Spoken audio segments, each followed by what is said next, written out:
banyak cara lain untuk berkarya, banyak cara lain yang bisa untuk menyenangkan gitu. Jangan narkoba lah, karena udah pasti efek ke depannya udah pasti nggak benar gitu.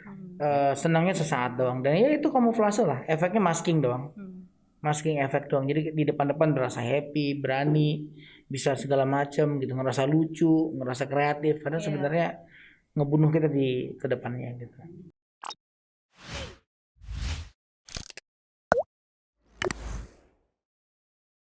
Aku suka padamu,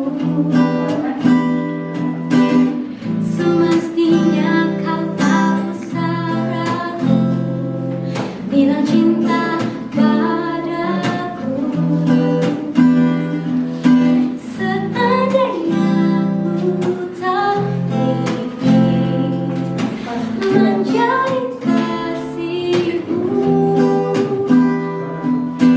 takkan pernah kau beri segenggam harapan. Oh, dari tatap matamu ku tahu kau pun juga suka aku. Oh, semestinya kau tahu syaratku, bilang cinta padaku. Seandainya ku tak ingin menjadi kasihmu, takkan pernah kau beri segenggam harapan. Tak mungkin kalau begini terus menerus saja, nanti kita tak bersatu. Cobalah engkau segera mengambil keputusan agar diriku tak pergi bimbang.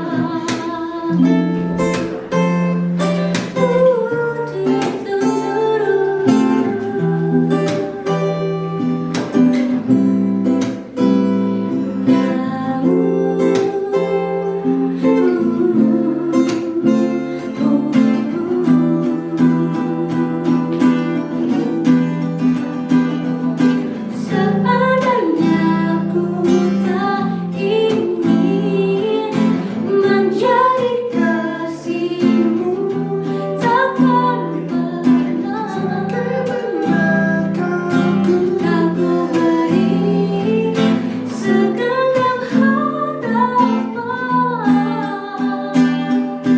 Berterus teranglah saja, oh mengapa kau malu? Kalau memang sudah boleh ku menjadi kasihmu.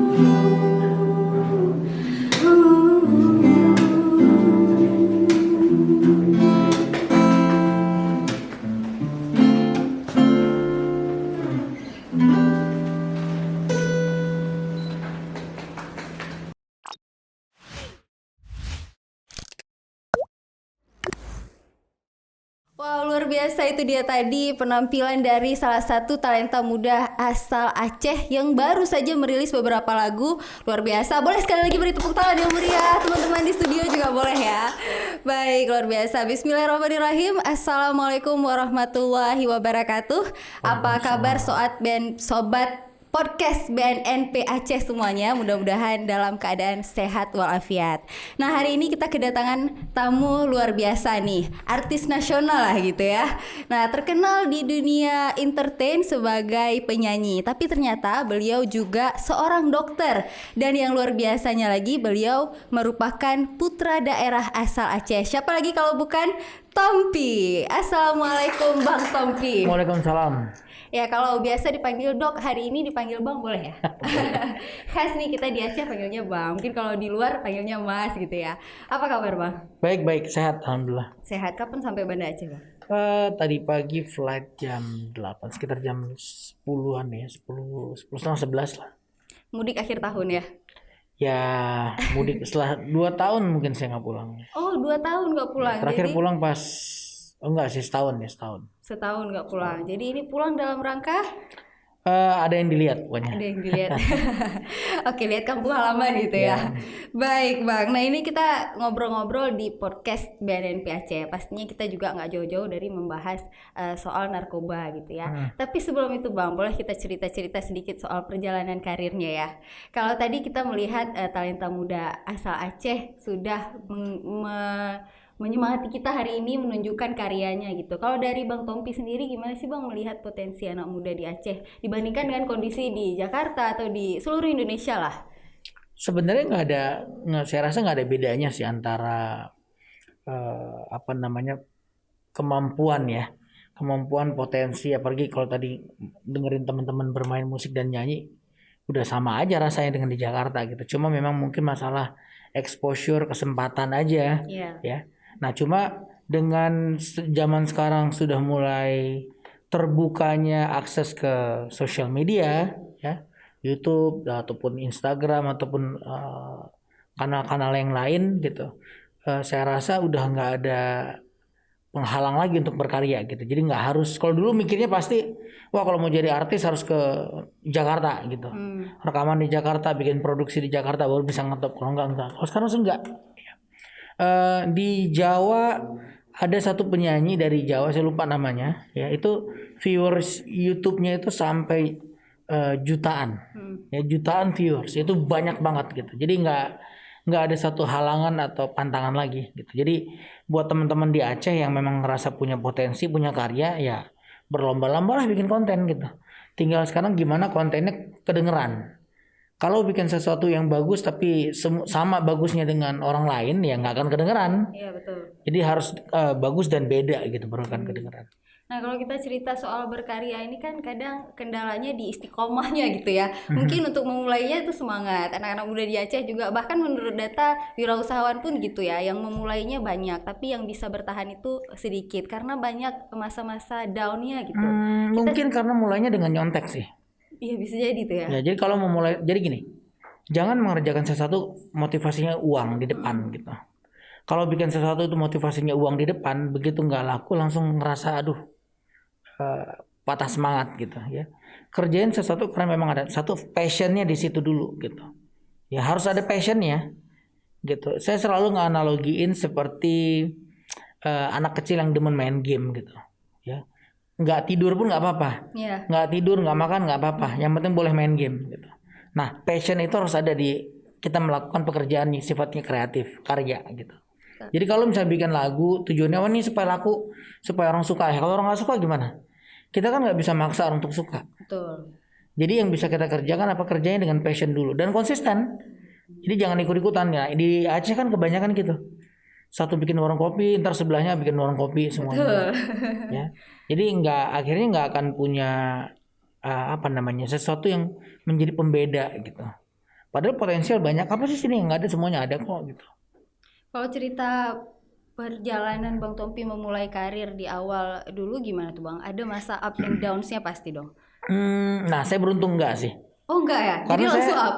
Karena dari awal saya berkarya niatnya memang bukan mau jadi penyanyi sih. Oh. Jadi saya lulus SMA di Banda Aceh, saya lulusan modal bangsa, UMPTN di Bandung, keterima di FKUI waktu itu. Ya udah niatnya memang mau jadi sekolah kedokteran gitu. Walaupun tadinya saya nggak pengen masuk kedokteran, saya pengen masuk IKJ tapi nggak dibolehin sama orang tua. Terus somehow ya terjebaklah di kedokteran gitu ya. Nah selama di situ ngeband sama anak-anak kampus ya biasalah. Malah berangkatnya dari kerjaan ospek sebenarnya ngebandnya.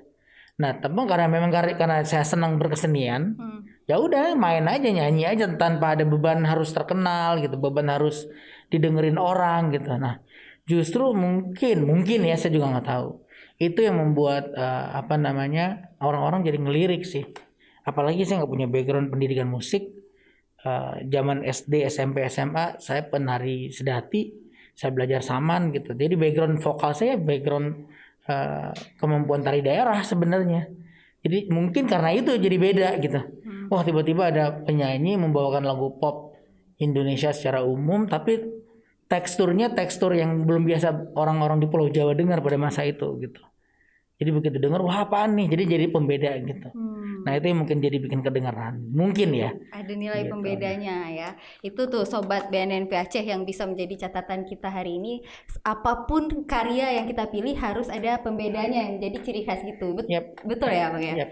Oke Bang. Kalau enggak pasti gini, dalam sebuah proses kreatif yang akan diingat selalu yang pertama sih, gitu ya. Siapa di Aceh nih yang bikin warung kopi pertama yang ada campuran yang lain-lainnya, itu pasti akan diingat. Begitu yang lain bikin, wah lo kesana deh, cobain atau mirip gitu. Kata-kata mirip tuh akan nempel terus kan. Betul. Tapi tetap at the end orang akan kembali ke yang pertama, walaupun mungkin yang berikutnya secara presentasi lebih baik, tempat lebih bagus, orang akan kembali ke yang pertama, yang original. Karya juga gitu sih. Jadi jangan bikin yang orang udah bikin gitu. Kalau orang udah kerjain, kita jangan kerjain lagi, ngapain? Iya. Gitu, kerjain yang dia udah ada, gue jual yang lain deh gitu. Nah, kalau dalam perjalanan karir di dunia entertain ya, atau bahkan di dunia dokter juga, itu kan tekanan bebannya, tekanan mentalnya kan itu cukup besar ya, karena selain ya mungkin memang passion, tapi ada satu yang mungkin hanya sekedar isu atau justru benar. Nah, ini mohon klarifikasi juga nih. Katanya kalau di dunia entertain itu mudah mendapatkan akses ke narkoba. Gimana tuh Bang? Benar nggak tuh Bang? Saya rasa bukan cuma dari segi entertain ya. Iya. Oh, ujung-ujungnya duit sih. Begitu orang udah punya banyak duit ya, ngerasa punya ya banyak yang bisa dibelanjain gitu. Ya salah satu pleasure-nya mungkin ya narkoba yang gampang gitu ya. Nah, di Jakarta mungkin atau kota-kota besar dengan banyaknya tempat hiburan gitu, banyaknya akses ke arah hedonisme kota besar gitu ya. Iya. Nah itu mungkin mempermudah akses gitu. Saya nggak bilang di semua tempat hiburan ada narkobanya, enggak gitu. Cuma aksesnya jadi terbuka gitu, jadi gampang kenal orang mungkin, atau bandarnya berkeliaran di mana-mana gitu. Kita kan nggak tahu gitu. Saya terus terang nggak terlalu dekat sama dunia itu karena sampai sekarang belum pernah nyobain gitu. Ya, jadi mungkin kita cobain dulu biar lebih tahu. Jangan Bang. Jadi belum pernah sih. Jadi tapi teman-teman ya yang kita dengar katanya begini, katanya begitu ya. Ada aja satu dua gitu kan, tiba-tiba ketangkap misalnya gitu. Tapi itu sekali lagi saya rasa permasalahannya bukan pekerjaannya ya, tapi duitnya sih. Iya. Ya pada saat udah dapat kan, kalau orang tiba-tiba jadi artis gitu atau selebriti gitu apapun, seolah-olah kan duitnya gampang seolah-olah ya. Nah dari situ kan sebenarnya kerjaannya mungkin ada rutinitas yang berat gitu ya. Iya. Makanya kita sering lihat kayak pelawak tuh sering kena gitu, orang-orang yang kerja rutin gitu, kejar tayang, syuting terus gitu ya.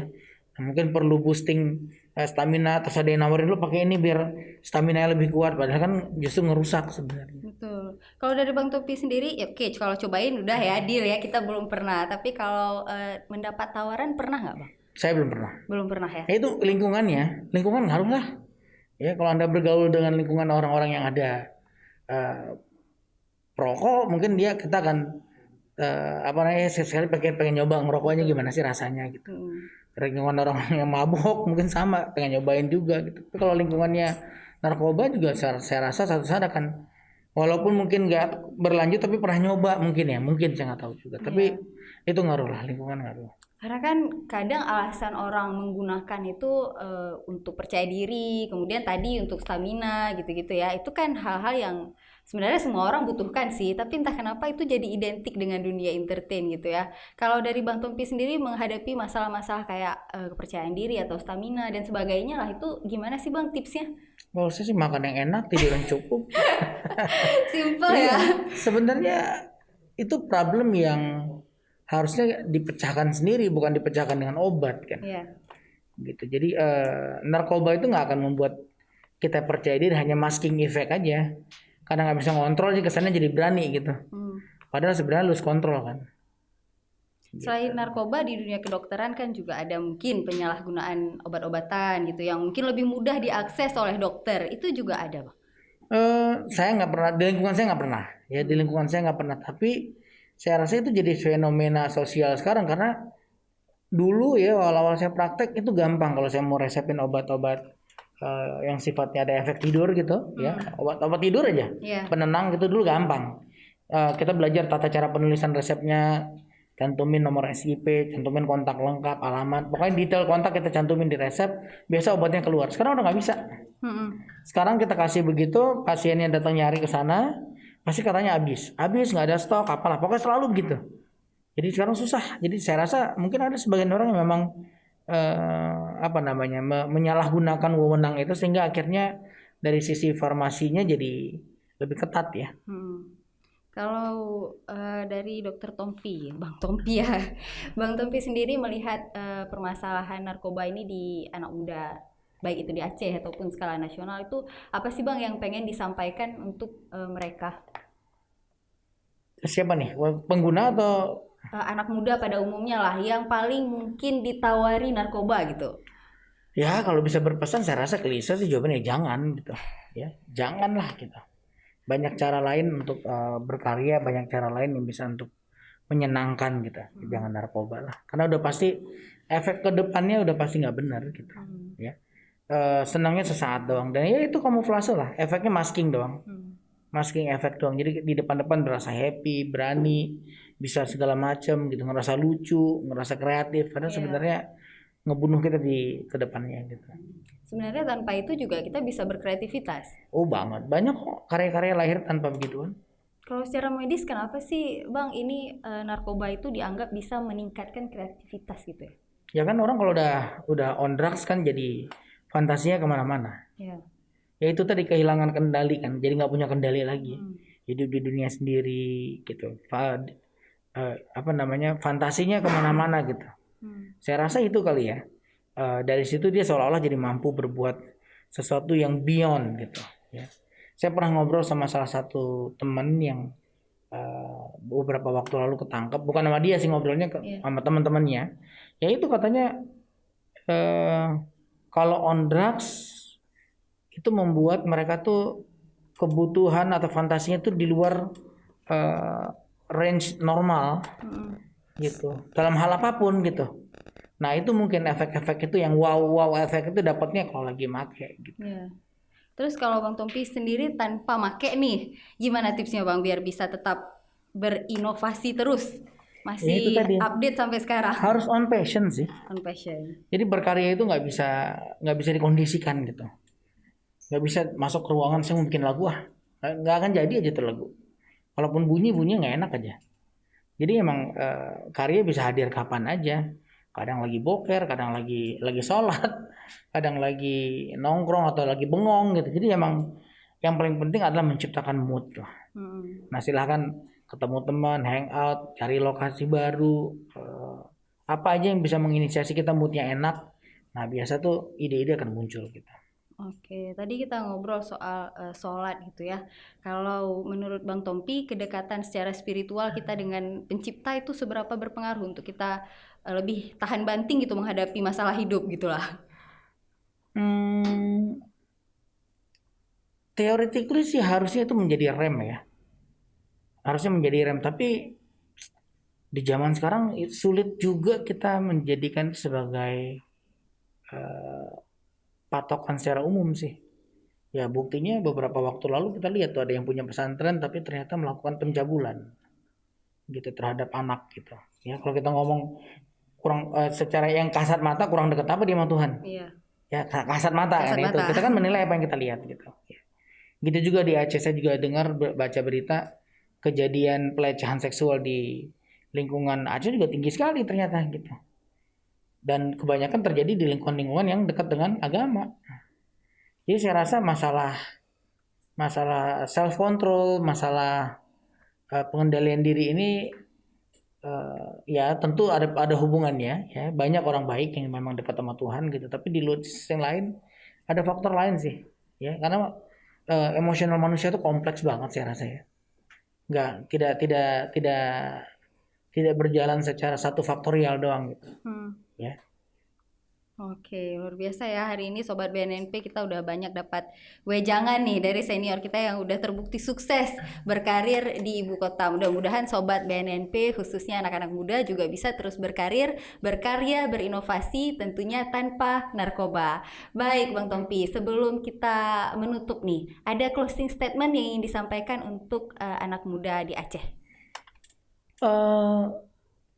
pemikiran-pemikiran untuk punya karya ya, saya rasa ini udah mulai masuk ke era di mana keterbatasan udah bukan lagi menjadi alasan utama sih gitu. Jadi silahkan berkarya seluas-luasnya, sebanyak-banyaknya, dan mulai mengeksploitasi. Saya ngelihat, saya terus nggak rada sedih ya.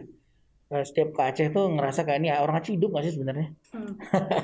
Setiap saya ke Aceh turun airport tuh ngeliat kok kayak nggak ada perubahan nih, gini-gini aja gitu ya. Ini ngapain aja nih orang-orang sini gitu. Jadi udah saatnya bikin gebrakan lah. Ya beberapa area saya lihat bagus gitu. Tapi pada majority-nya masih belum gitu. Ya, majority-nya masih belum. Masih banyak hal yang sebenarnya kita tahu masa sih nggak bisa, karena saya punya banyak teman-teman di sini yang saya lihat ini orang-orang pintar-pintar tapi karyanya kok nggak ada gitu. Apa tuh misalnya Bang? Semuanya dalam hal pembangunan, dalam hal apapun lah. Ya nggak usah jauh lah, ngelihat bangunan aja. Ya coba aja lihat sendiri gitu. Ya kualitas bangunan, kualitas jalan gitu. Ya terus pengaturan kehidupan bersosial gitu. Ya semua hal dalam semua aspek sih saya ngelihat. Saya percaya kita tuh punya banyak orang pintar di sini, ya, banyak orang baik di sini, tapi perlu lebih bergerak buat semua sih. Gitu. Nah itu yang belum saya lihat, pergerakannya tuh belum melahirkan sesuatu yang membuat peradaban ini jadi lebih baik. Itu sih. Saya ngeliat Aceh sekarang dengan 5 tahun yang lalu nggak banyak beda kok. Gitu, dengan 10 tahun yang lalu, dengan mungkin 20 tahun lalu zaman saya masih sekolah di sini nggak jauh berbeda gitu. Sementara orang udah lari, kita masih di sini aja, kan sayang gitu. Jadi bukan karena nggak mampu, nah itu yang saya sayangkan. Bukan karena ketidakmampuan gitu. Banyak orang Aceh yang berprestasi di luar sana gitu. Cuma begitu kembali ke sini kayak nggak bisa ngapa-ngapain. Jadi saya rasa ini bukan faktor orangnya sih, ya. Ini masalah sistem. Jadi sistemnya yang harus kita kulik bareng-bareng, ini mau diapain nih gitu. Karena saya percaya sekali Aceh punya potensi yang sangat-sangat besar dalam berbagai hal gitu. Kira-kira sistem apa sih Bang yang paling mendasar yang pengen diubah gitu? Ntar kalau saya ngomong banyak yang marah nih. Gak usah deh, gak usah kejauhan. Sensitif ya. Iya. Ya biar aja, silakan direnungkan lah gitu. Saya rasa kita sama-sama tahu gitu ya. Kita sama-sama tahu gitu. Udah record lah nanti ya. Baik Bang Tompi, terima kasih. Dan ini mungkin kesempatan luar biasa juga ya, sebentar pulang ke Aceh setelah 1 tahun kita bisa berjumpa langsung dan bisa mengobrol juga dengan masyarakat Aceh melalui podcast BNNP Aceh. Dan tidak ingin menyia-nyiakan kesempatan ini Bang, boleh dong menyumbangkan 1-2 lagunya, mungkin bisa duet langsung dengan Haifa. Jangan, biar mereka yang bermain, saya Baik, kita saksikan kembali penampilan dari Haifa Azura menutup perbincangan kita pada hari ini. Akhir kata saya Nabila Khair Azhar selaku host, mohon undur diri. Wabillahi taufiq wal hidayah. Assalamualaikum warahmatullahi wabarakatuh. Sampai jumpa.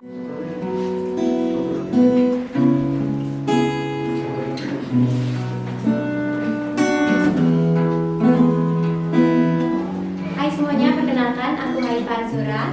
Tadi di awal udah menyanyikan salah satu single aku yang berjudul Bilang Cinta Padaku. Sekarang akan menyanyikan lagunya Tompi yang berjudul Sedarimu.